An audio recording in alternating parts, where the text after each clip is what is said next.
प्रभु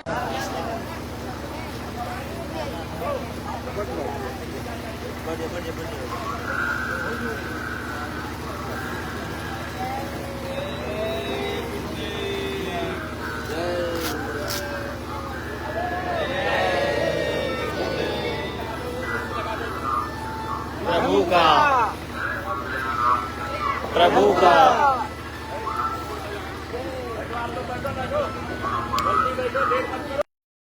नमन करता हूं और आप सबके आज्ञा चक्र पर बैठी आपकी सूरत, आपकी आत्मा जो इस जीव से बन के जीवात्मा है उसको प्रणाम करता हूं। पवित्र जीवात्मा,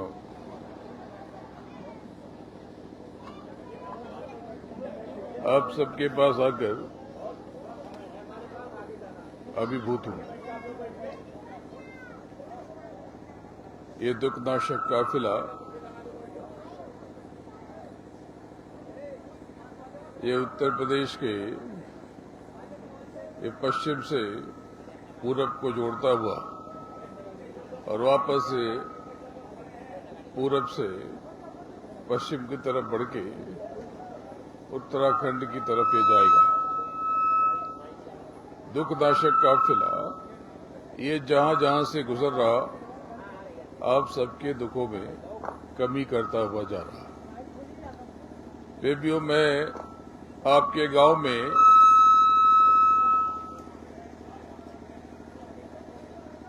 गुरु महाराज की बहुत बड़ी दया और उनका पैगाम लेकर आया। सबसे बड़ी चीज है, क्या आपने कभी जानने की कोशिश की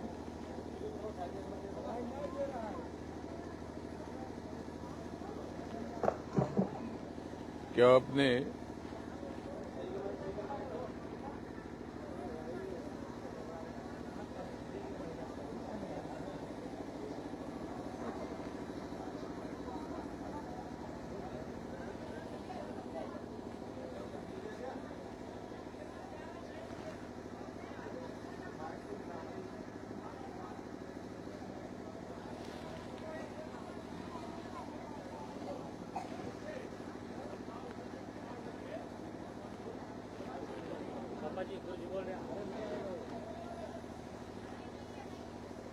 छोटी प्रार्थना करो, गुरु का ध्यान कर कार्य करो।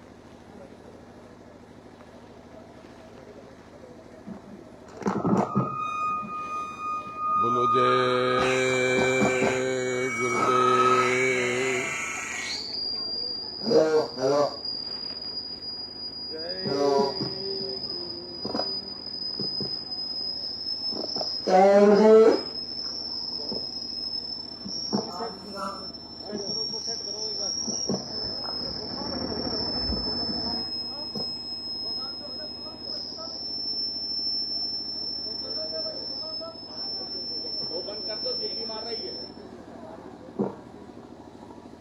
बोलो जय गुरुदेव। जय जय गुरुदेव। जय गुरुदेव नाम किसका? प्रभु का। जय गुरुदेव नाम किसका? प्रभु का। पवित्र जीवात्मा, ये दुखनाशक काफिला आपके पास पहुंचा।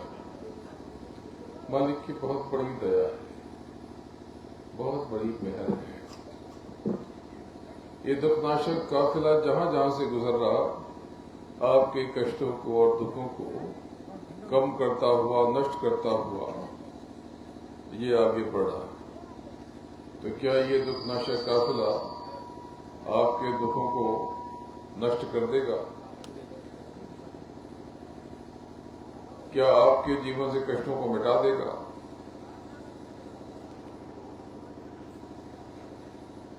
नहीं, जो आपने कर्मों का भोग कूड़ा कचरा इकट्ठा कर दिया वो तो आपको भोगना पड़ेगा। लेकिन ये दुखनाशक काफिला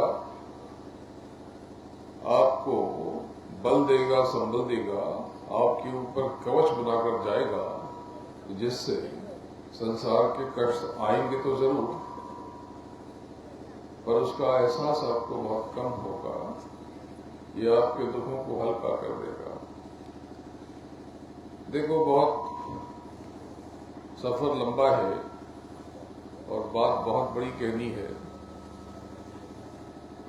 संक्षेप में कहता हूं कि क्या कभी आपको ये ख्याल नहीं आया कि आप कौन हो, कहां जाओगे, कहां से आए हो?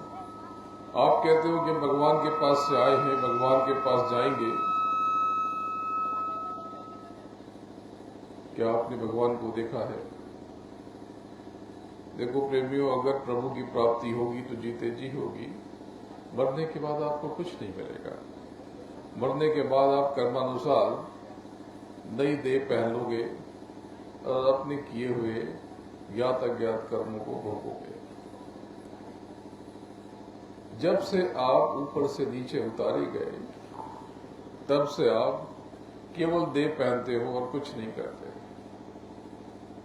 एक देह पहनते हो, पैदा होते हो और दुनिया भर के नए कर्म करते हो और फिर मर जाते हो, फिर पैदा होते हो, फिर मर जाते हो। 84 लाख योनियां और 4 खानों में न जाने कब से आप रुके हुए, अटके हुए हो, भटके हुए। अगर ये अवसर हाथ से निकल गया तो आप जीती भी बाजी हार जाओगे। मैं आपका जीवन आमूल चूल रूप से परिवर्तित करने आया हूं, यानी मैं आपका भौतिक और लौकिक जीवन भी बदलने आया हूं और आपका पारलौकिक जीवन भी रूपांतरित करने आया हूं। तो संक्षेप में समझ लो। देखो प्रेमियों, आगे समय बहुत कठिन आ रहा, लेकिन हमेशा गुरु का ध्यान करते रहना, सदगुरु का ध्यान करते रहना, उनकी उंगली थामे रहना, अंतर में उनको बसाए और बिठाए रहना। कलयुग का ये महामंत्र है जय गुरुदेव, और इसको आदर दे करके जब आप श्रद्धा से सर झुका करके प्रणाम करके जब आप पुकारते हो तो ये हो जाता है जय जय गुरुदेव। जब भी आपको कोई दुख आए, कष्ट आए, पीड़ा हो, अंतर में आप जय जय गुरुदेव की गुहार लगाना, फरियाद करना, आप अपने भीतर ताकत महसूस करोगे, शक्ति महसूस करोगे, दया का अनुभव करोगे। जब कभी आपके प्राण निकलने लगे या जब कभी मृत्यु तुल्य कष्ट आ जाए तो अंतर में जय गुरुदेव, जय जय गुरुदेव, अंतर में पुकार दे जाना, अंतर में गुहार लगाना, निवेदन करना, अनुरोध करना, प्रार्थना करना, शीश नवाना, करिश्मा हो जाएगा। आप जब भी अंतर में जय गुरुदेव, जय जय गुरुदेव की गुहार और पुकार लगाओगे, एक सफेद रोशनी की चादर जैसी छतरी अपने आसपास महसूस करोगे। आप इस संसार में अकेले नहीं हो। वो मालिक, वो दयालु दयाल, वो मेहरबान, वो रहमान, वो कृपाल हमेशा आपके साथ है। बस कुछ बातों को संक्षेप में समझ लो। अपने कर्मों को लेकर सजग रहो। कर्म काया से जो होता है वो तो कर्म है ही, जो वाणी से होता है ये बहुत भयानक कर्म है, और इससे भी बड़ा भयानक कर्म है जो आप विचारों से करते हो, नियत से करते हो, मंशा से करते हो, सोच से करते हो। ये सब आपको भोगने पड़ेंगे। आपने जो उल्टा सोचा, आपने जो कड़वा बोला, आपने जो तीखा बोला, आपने जो संदेह किया, ये सब कर्म है, आपको भोगने पड़ेंगे। आप ये कहते हो कि उसने मेरी बेइज्जती कर दी, मैंने तो केवल जवाब दिया, ईंट का जवाब पत्थर से देना पड़ेगा। प्रेमियों, जब भी किसी ने आपका अपमान किया, आपको नहीं पता कि उसने आपके बहुत सम्मान की तैयारी कर। उन्होंने कहा भी है कि निंदक नियरे राखिए। हमेशा निंदक को, आलोचक को अपने पास रखो। ये तो बहुत बड़ी दया कर रहा, ये आपके न जाने कितने कर्मों को उतार रहा। गुरु महाराज ने साफ साफ बता दिया कि किसी की निंदा मत करो, वरना इसके पाप की बोझ के तले तुम दब जाओगे। कम खाओ यानी अपनी जरूरतों को सीमित रखो, गम खाओ यानी बर्दाश्त करो। ये बर्दाश्त बहुत श्रेष्ठ कर्म है। इस मानव तन में,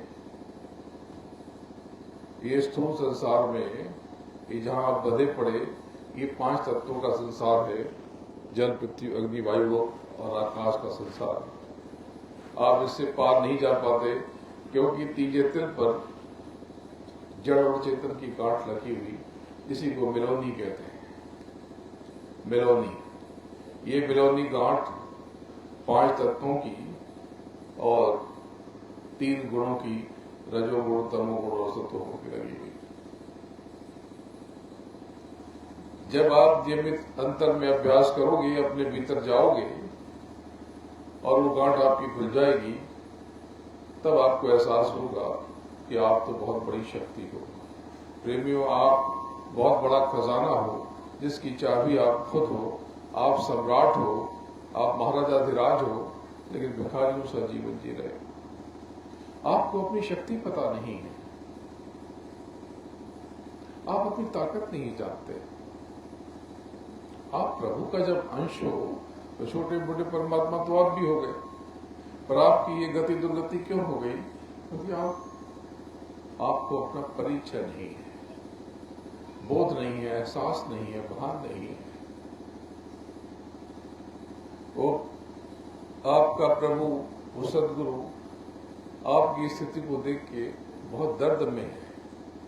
वो आपको इनसे बाहर निकालना चाहता है, आपको इससे परे ले जाना चाहता है, आपको इस दलदल से, इस कीचड़ से ऊपर उठाना चाहता है।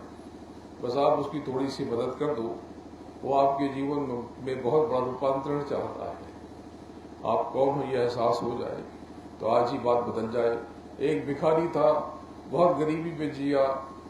आज सुबह का खाना मिल गया तो रात का ठिकाना नहीं, रात को मिल गया तो कल और परसों का ठिकाना नहीं। बहुत कष्ट में वो जीवन जीता रहा और बाद में वो मर गया। जब उसका झोपड़ा लोगों ने हटाया, जो बहुत गंदा हो चुका था, बदबू आ रही थी, तो जमीन वहां की पोली हो गई थी, और जब उसे बांस को उखाड़ा गया तो मिट्टी धराशायी हो गई, धस गई अंदर। और जब लोगों ने सफाई की तो हैरान रह गए कि जहां पर भिखारी बैठ के भीख मांगता था, उसके नीचे बेशकीमती खजाना गड़ा हुआ था। ये किसी भिखारी की कथा नहीं है, ये आप सबकी कथा है। आप सब जो खुद को परेशान समझते हो, आप सब जो खुद को पीड़ा में मानते हो, आप स्वयं में बहुत बड़ी शक्ति हो। अगर आपको मालिक का परिचय हो जाए तो बात बन जाए। आपने कभी सोचा क्यों नहीं कि ये जीवन क्यों है? मृत्यु के बाद आप कहां जाओगे? ये एहसास कभी आपको क्यों नहीं आया?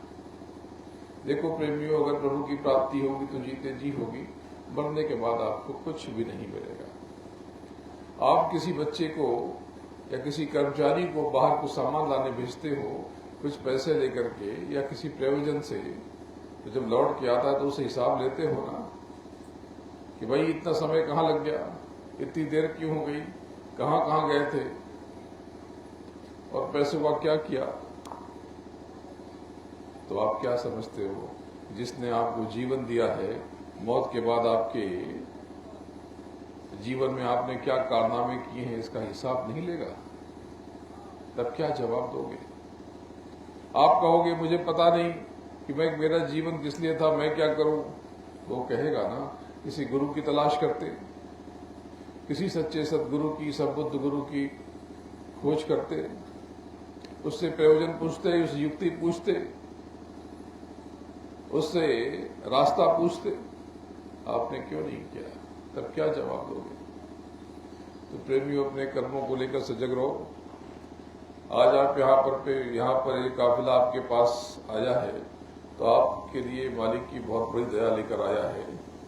आपको कुछ न कुछ ये दुखनाशक काफिला देकर जाएगा। तो मालिक को पता है कि आप बहुत कष्ट में हो, तो इसकी दवा लेकर के आया है। तो चलो ऐसा करो, अपनी हथेली फैला लो, ऐसे अपनी हथेली फैला लो सब लोग, और आंख बंद करके आप मालिक से, प्रभु से, सदगुरु से गुहार लगाओ। आपके जो जो कष्ट है, जो जो पीड़ा है, दुख है, आप उनसे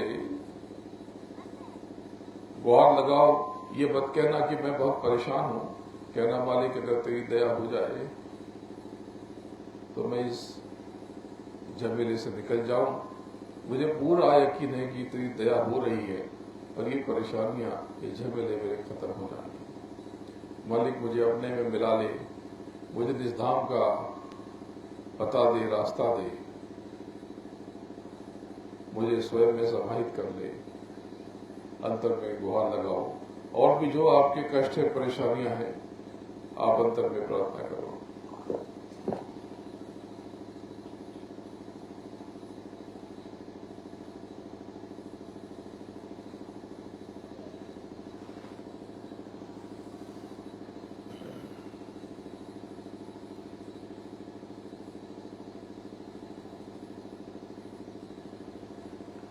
तो जय गुरुदेव, जय जय गुरुदेव। आज मैं आपको बहुत कुछ देना चाहता हूं, लेकिन बदले में आपको कुछ दक्षिणा देनी पड़ेगी। सेवा, सेवा वो नहीं जिसको आप समझते हो रुपया पैसा। सेवा में मुझे आपसे कुछ और चाहिए। बड़ी दूर से ये काफिला आपके पास आया है, तो सेवा में आप कुछ जरूर दो जो मैं मांगता हूं। जो आपसे मांगने वाला हूं, इस झोली में डाल के जाना। मुझे आज आपके पास आया हूं, इसकी बाबत मुझे सेवा में आपसे आपका क्रोध चाहिए, क्रोध चाहिए। जो आप अकारण भड़क जाते हो, चिल्लाने लगते हो, कलह और क्लेश करने लगते हो, कि आज बच्चे मेरी झोली में डाल दो। जो बात बात पे निंदा करते हो, ऊंची आवाज में बात करते हो, आलोचना करते हो, असत्य भाषण करते हो, झूठ बोलते हो, लोगों पर संदेह करते हो, प्रभु पर सदगुरु पे शक करते हो, पति पत्नी पर संदेह करते हो, बच्चों पर संदेह करते हो, ये सब संदेह इस झोली में डाल दो। अगर आपने अपनी उल्टी सोच की, अपनी क्रोध की, संदेह की, निंदा की, ये दक्षिणा, ये सेवा मेरी झोली में डाल दी, तो मैं आपको वचन देता हूं कि मैं आज से ही आपका जीवन बदल के रख दूंगा। और प्रेमियों एक बात कह देता हूं, बात तो बहुत बड़ी करनी है और आगे दूर बहुत जाना है। जब कोई आपका साथ न दे, सहारे के लिए आपको अपना हाथ न दे, रोने के लिए आपको अपना कंधा न दे, जब संसार में आपके सारे प्रयास मदद के निष्फल हो जाएं, कोई आपकी सहायता न करे, तो मैं आपकी मदद करूंगा। मैं आपको वचन देता हूं कि मैं आपकी मदद करूंगा। मालिक का पैगाम तो इतना सा है कि अपने कर्मों पर नियंत्रण रखो। कर्म जो जो करेगा तू, वही फिर भोगना पड़ना। और धाम अपने चलो भाई, पराये देश क्यों रहना। ये आपका लोक नहीं है, ये आपका धाम नहीं है, ये मृत्यु लोक मंडल है। यहाँ तो आप एक न एक दिन, हर कोई जो आज पैदा हुआ बच्चा कहीं पर, वो भी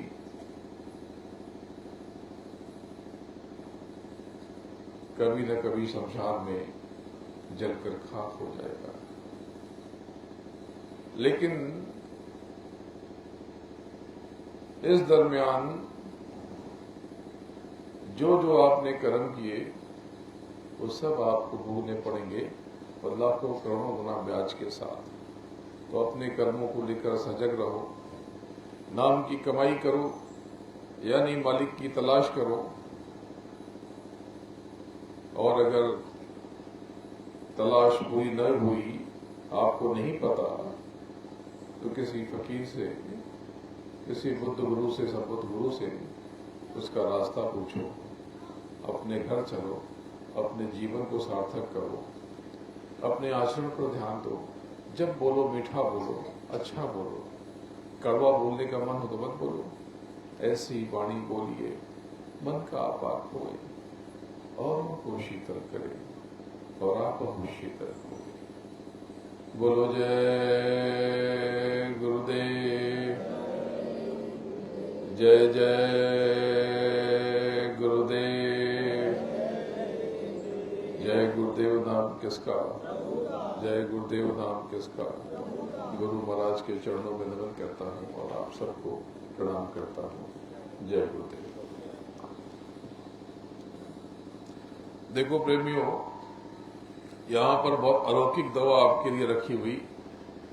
गुरु महाराज ने 3 महायज्ञ किए। उन्होंने कहा कलयुग में कलयुग जाएगा और कलयुग में सतयुग आएगा। और उन्होंने तीसरे महायज्ञ के पश्चात कहा कि चौथे यज्ञ के बाद सतयुग की अगवानी की घोषणा होगी। उसके पहले काल दयाल की टक्कर होगी, कुदरत का कोहराम मचेगा और बहुत बड़ा सफाया हो जाएगा। तो प्रेमियों, वो वक्त अब नजदीक है। आने वाले तकरीबन 5 साल बड़े कठिन हैं, सहज नहीं है।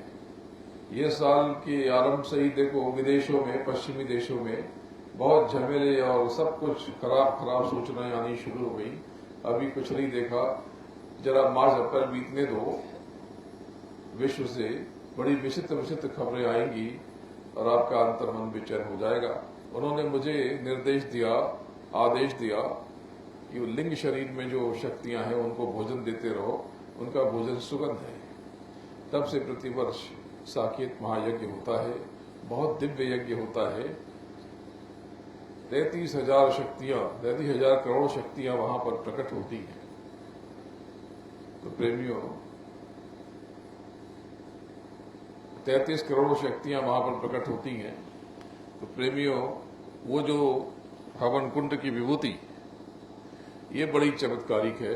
ये यहाँ पर उपलब्ध है। आप इसको बड़ी श्रद्धा से अपने पास रखें। ये जिस पर ये तस्वीर बनी हुई, ये आपकी देह के लिए है। जब कभी आपको कष्ट हो, परेशानी हो जाए, पीड़ा हो जाए, दुख हो जाए, या ऐसी कोई विपत्ति या बीमारी आ जाए, कोई रात को 2 बजे कोई डॉक्टर न मिले, इलाज न मिले, तो इस विभूति को सर पे लगा लेना और तब भी हल न निकले तो इसको स्पर्श करके जीभ पे स्पर्श कर देना, जिससे कुछ कण आपकी रक्त वाहिनियों में बह जाए, और गर्म पानी पी लेना। तो जब तक इलाज नहीं मिलता तब तक के लिए आपकी रक्षा हो जाएगी। तो कभी कोई कानूनी अड़चन आ जाए, झगड़ा हो जाए, तनाव आ जाए, मानसिक क्लेश आ जाए, घर में कहासुनी हो जाए, इस विभूति को लगा लेना तो अच्छा आराम हो जाएगा। और दूसरी विभूति जिसमें कुछ भी नहीं बना, इसको आधा 1 किलो चीनी में या गुड़ के चूरे में मिला देना और एक एक कण सुबह सफाई के बाद घर के हर कोने में डालना और रात को 8 बजे सुगंध कर देना। इससे आपके घर में बरकत रहेगी। अगर घर में कलह बहुत होती है तो दिन में 2 बार कपूर के ऊपर लौंग रख के जला देना और सुबह इसको डाल देना, तो घर में शांति बनी रहेगी। जिसकी खेती है वो इसको थोड़ी सी बड़ी मात्रा में लेकर के 4-5 पुड़िया ले ले और देसी गाय के गोबर की खाद बना करके उसमें मिला ले और अपने फसलों पर, अपनी भूमि पर छिड़क दे। तो जितनी पैदावार होती है उससे ज्यादा फसल होगी और दूसरों से बेहतर होगी। तो ये इससे आपकी आर्थिक स्थिति भी अच्छी हो जाएगी, घर में शांति हो जाएगी, तो नाम की कमाई में, प्रभु की प्राप्ति में भी मन लगेगा। और अगर कोई दुख तकलीफ आएगी तो ये आपके ऊपर कवच बन के खड़ी हो जाएगी। ये विभूति ये यहाँ पर उपलब्ध है। अगला साकेत महायज्ञ लगभग शायद दिसंबर में संपादित होगा। हो सकता है कि मुंबई या उसके आसपास हो या कहीं और भी हो। जहां पर होगा इसकी सूचना दे दी जाएगी।